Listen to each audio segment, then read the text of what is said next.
مجرمن گفتم علاج زندگی، گفتم علاج زندگی، گفتہ کے دیدار منا گفتم.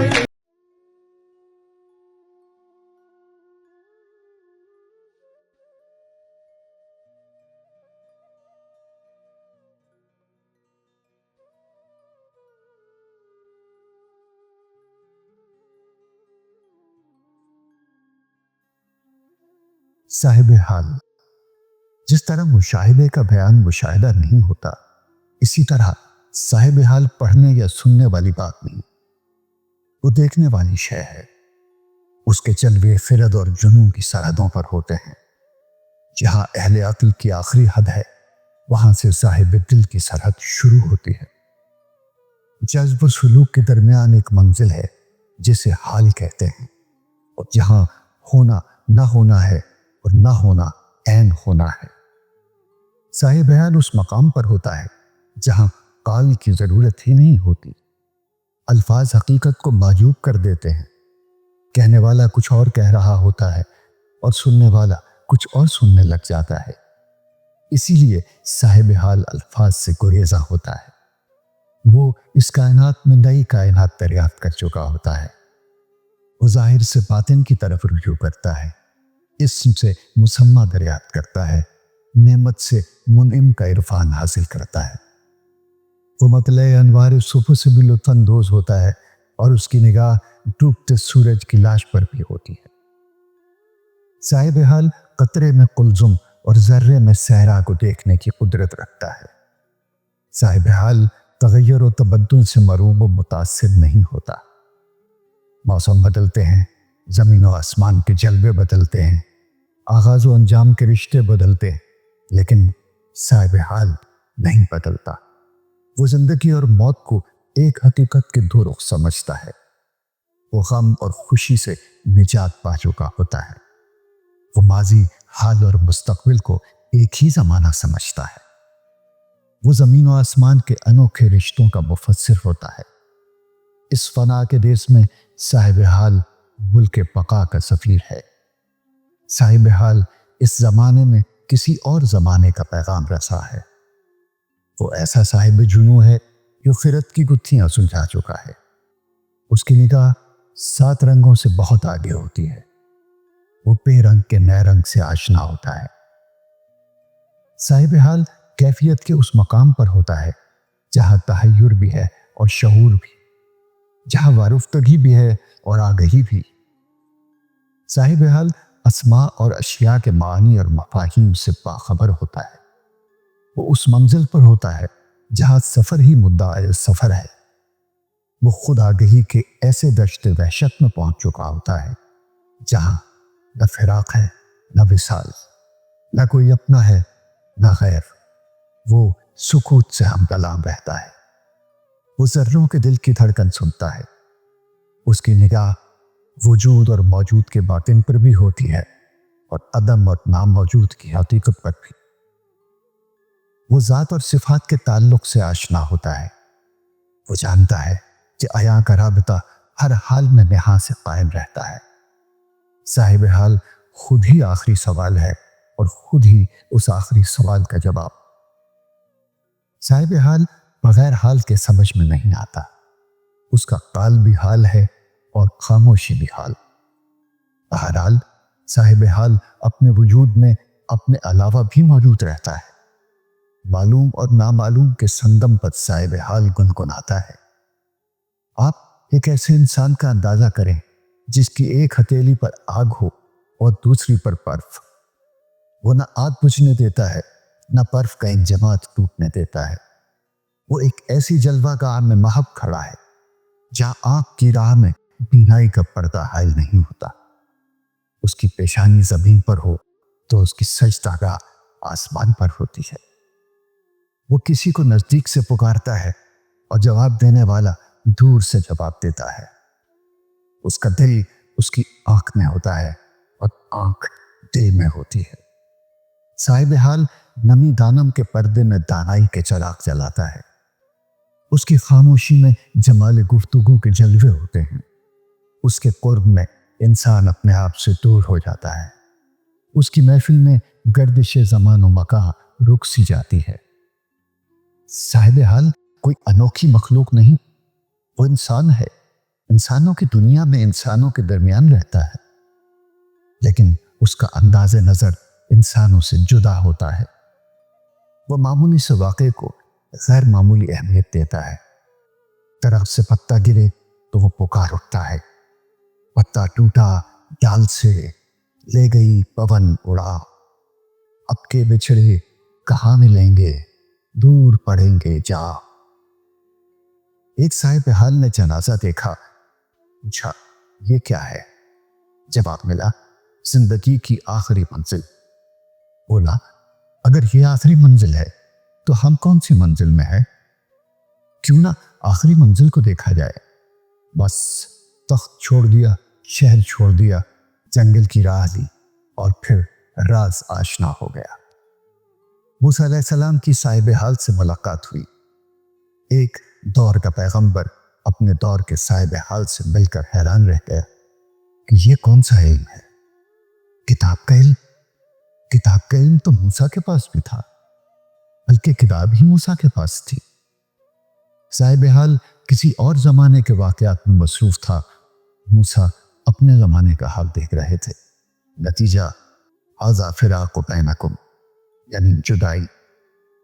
موسیٰ کے عرفان میں شک نہیں ہو سکتا، آپ کے مقام پر شک نہیں ہو سکتا، آپ کی بصیرت پر شک نہیں ہو سکتا، آپ کے عصا، ید بیضا اور کلیمی پر شک نہیں، لیکن صاحب حال آپ کی پہچان میں نہ آ سکا. صاحب حال کا علم ددنی ہے، مخفی ہے. اسے اللہ کی عنایت کا خصوصی مظہر کہنا چاہیے.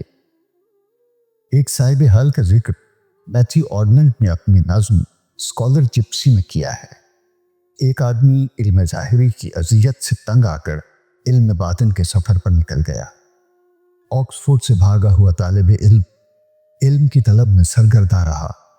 علم سے بھاگ کر علم میں داخل ہونا ہی صاحب حال کا کام ہے. وہ علم اور ہے. اس کی تلاش میں انسان زندگی سے نکل جاتا ہے اور پھر موت سے بھی نکل جاتا ہے اور یوں حیات جاوداں پا لیتا ہے. اسکالر جپسی ہر زمانے کو آ کر بتاتا رہا کہ جو ایک ہو گیا یکتا ہو گیا، وہ مر نہیں سکتا. وحدت کو موت نہیں اور کثرت موت سے بچ نہیں سکتے. جو بدلتا نہیں مرتا نہیں، جو تبدیل ہوتا ہے مرتا ہے. ایک صاحب حال مولانا روم سے ملا. بولا مولانا یہ کیا علم ہے؟ مولانا نے کہا آپ اسے نہیں جانتے. صاحب حال نے اپنا علم ظاہر کیا. مولانا بولے یہ کیا علم ہے؟ صاحب حال بولا جسے تم نہیں جانتے. بس پھر اس کے بعد مولانا روم غلام شمس تبریز ہو کر رہ گئے. مولانا بھی صاحب حال ہو گئے، صاحب مثنوی ہو گئے. ایسی مثنوی کہ قلوب کی خشک زمین پر عشق حقیقت کی نورانی برسات ہے. مثنوی صاحب حال بناتی ہے. پیر رومی کی محبت میں مرید ہندی صاحب حال ہو گیا، بلکہ صاحب اقبال و باکمال ہو گیا.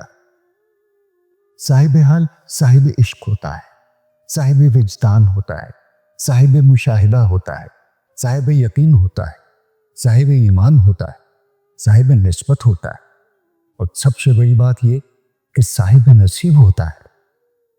صاحب حال کو مرد حق آگاہ کہا گیا ہے، کہیں اسے سپر مین کہا گیا ہے، کہیں اسے صرف مرد مومن بھی کہتے ہیں. صاحب حال حق آدھی و حق شناسی کے اس مقام پر پہنچ جاتا ہے جہاں وہ انا الحق کہہ اٹھتا ہے. اس ایک انا الحق میں کتنی حقیقتیں پنہاں ہوتی ہیں یہ کوئی صاحب حال ہی جان سکتا ہے. صاحب حال میں نغمگی کا ہونا لازمی ہے. وہ بسط سامان رسوائی سر بازار رقص کرتا ہے. صاحب حال کے رقص میں بڑے رموز ہیں. صاحبان حال کشتگان خنجر تسلیم ضرور ہوتے ہیں. دیکھنے اور سوچنے والی بات یہ ہے کہ اس کائنات میں صاحب حال پیدا کرنے والی نگاہ ضرور کار فرما ہے. کوئی ہے اس پردے کے پیچھے، کسی کا ہاتھ ضرور ہے جو ان لوگوں کو حال عطا کرتا ہے۔ کوئی ایسی ذات موجود ہے جس کا قرب انسان کو صاحب حال بنا دیتا ہے، ایسی ذات جو نظر ملا کر انسان کو بدل کے رکھ دیتی ہے۔ دیکھنے والے بے خبر رہتے ہیں اور بدلنے والا بدل چکا ہوتا ہے۔ وہ ذات علم لدنی کے خزانے لٹاتی ہے اور پھر صاحب حال جہاں جہاں سے گزرے راستے جگمگا اٹھتے ہیں۔ صاحب حال بنانے والی ذات پر سلام ہو۔ صاحب حال بننے والے انسانوں کو غور سے دیکھا جائے تو ان کی فطرت میں وفا اور استقامت جیسی بنیادی خوبی ضرور ہوتی ہے۔ ایک ایسا انسان جو صاحب علم نہ بھی ہو، اپنے عمل کی استقامت سے صاحب حال بن سکتا ہے، اور صاحب حال ہو جانے کے بعد اس کا صاحب علم ہو جانا پہلا قدم ہے۔ مثلا آپ ایک آرٹسٹ کو دیکھیں جو خلوص سے تصویر بناتا ہے، زندگی بھر استقامت سے فن کی خدمت کرتا ہے۔ ایک صبح نہ جانے کیوں اس کا برش براہنگی اجسام کو کینوس پر اتارتے اتارتے خطاطی کے شاہکارے پیش کرنے لگتا ہے۔ وہ قرآنی آیات کے حسن میں ایسا محو ہو جاتا ہے کہ اس کا باطن روشن کر دیا جاتا ہے اور وہ صاحب حال بن چکا ہوتا ہے۔ لوگ اعتراض کرتے ہیں کہ یہ تو اور آدمی تھا اور اب کیسے ہو گیا؟ بس ہو گیا، بنانے والے نے بنا دیا۔ وہ کافروں کو ایمان عطا کرتا ہے، اندھیروں کو روشنی بخشتا ہے، عاصیوں کو معاف کرتا ہے، صاحبان استقامت کو اپنے لطف میں داخل فرما کر صاحبان حال بنا دیتا ہے۔ فتویٰ اس کے خلاف ہوتا ہے، لیکن حقیقت اور صداقت صاحب حال کے پاس ہوتی ہے۔ اسی طرح اگر کوئی مصنف علم کو خدا کا فضل سمجھنے والا تحلیل جاں کے مراحل سے استقامت و صبر سے گزرے تو اسے وہ نگاہ قبول فرما لیتی ہے، پھر اس کے اعمال اور احوال یکسر بدل جاتے ہیں۔ وہ قید وجود سے آزاد ہو جاتا ہے، اسے بے نیاز غم دورہ کر دیا جاتا ہے۔ اب یہاں فتویٰ کیا کرے گا؟ قبول کرنے والا قبول کر رہا ہے تو ہم اعتراض کرنے والے کون ہیں؟ اگر سائیں کا فضل کسی کو صاحب حال بنا دے تو ہم کیوں برہم ہوں؟ اعتراض کرنے والے فارمولہ استعمال کرتے ہیں، قانون استعمال کرتے ہیں، قاعدہ کلیہ استعمال کرتے ہیں، اور صاحب حال فارمولے سے باہر ہوتا ہے۔ فتویٰ اقبال کے خلاف تھا اور فطرت اس کی آنکھ میں خاک مدینہ و نجف کا سرمہ لگا رہی تھی۔ وہ دانائے راز بنا دیا گیا، اسے فقیری عطا ہوئی، قلندری ملی، وہ اپدیشک ہو گیا، غبار راہ حجاز ہو گیا۔ مفتی اس کے خلاف رہے، فطرت اس کے ساتھ ہو گئی۔ اقبال کا صاحب حال ہونا مخالفین اقبال کو صاحبان حال بننے سے محروم کر گیا۔ یہ اس نے کہا کہ فیصلے ہیں، اس کی عطا کے کرشمے ہے، عمل کسی اور رخ کا ہوتا ہے، فضل کسی اور طرف پہنچا دیتا ہے۔ کوئی سمجھے تو کیا سمجھے، کوئی جانے تو کیا جانے۔ صاحبان حال کے سلسلے میں قائد اعظم کی مثال سب سے اہم ہے۔ وہ استقامت و صداقت کا پیکر قائد اعظم کہلانے کے لیے کوشش نہیں کر رہا تھا، وہ مسلمانوں کی خدمت کے جذبے سے سرشار تھا۔ اس کے خلوص کو فطرت نے منظور کیا، اسے صاحب حال بنا دیا۔ فتویٰ اس کے خلاف تھا، لیکن فطرت اور حقیقت اس کے ساتھ تھی، اسے قائد اعظم رحمت اللہ علیہ بنا دیا گیا۔ اہل شرع کا ایک گروہ اس بات کو اور اس واردات کو نہ پہچان سکا، معترض رہا۔